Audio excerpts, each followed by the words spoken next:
went into Palm Lake and subsidized them raising their houses up.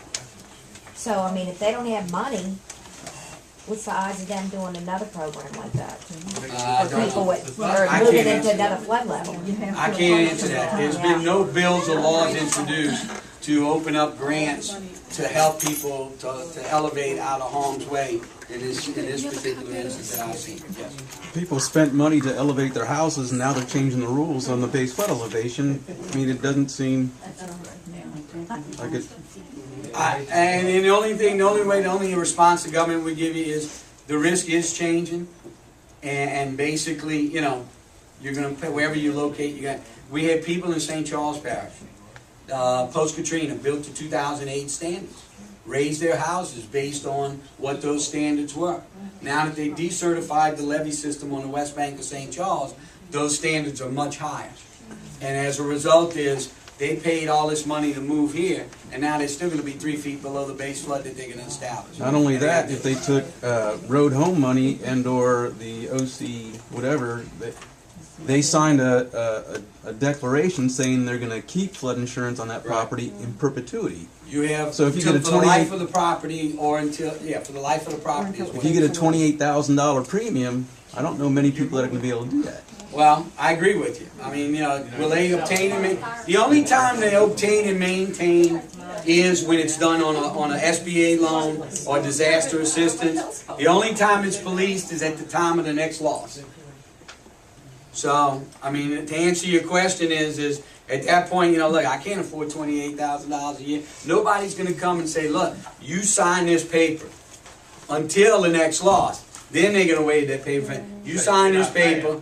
This is what you've got in proceeds, 150 grand, let's say, okay?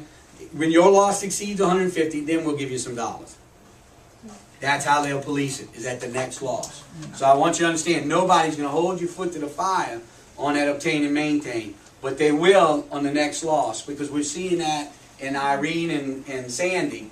People got disaster assistance, and then basically, whatever they got in disaster assistance from Irene, that's out of pocket first, before they start helping them with any disaster assistance now.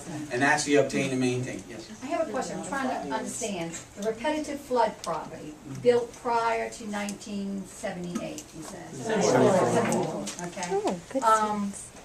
As a business, as of October 1st, we're going to be paying that 20 to 25%? On business property, they're saying starting, if you're pre-firm special flood hazard areas, meaning you're in an A or V and built before 74, they will start the 25% phase out of that subsidy.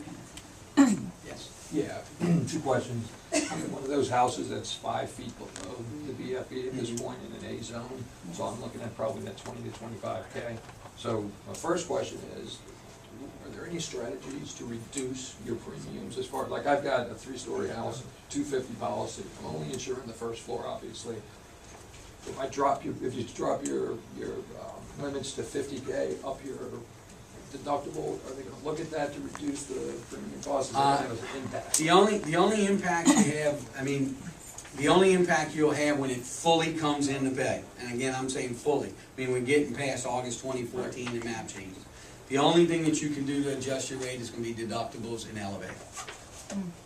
That's really the only, under the current program, the way it is.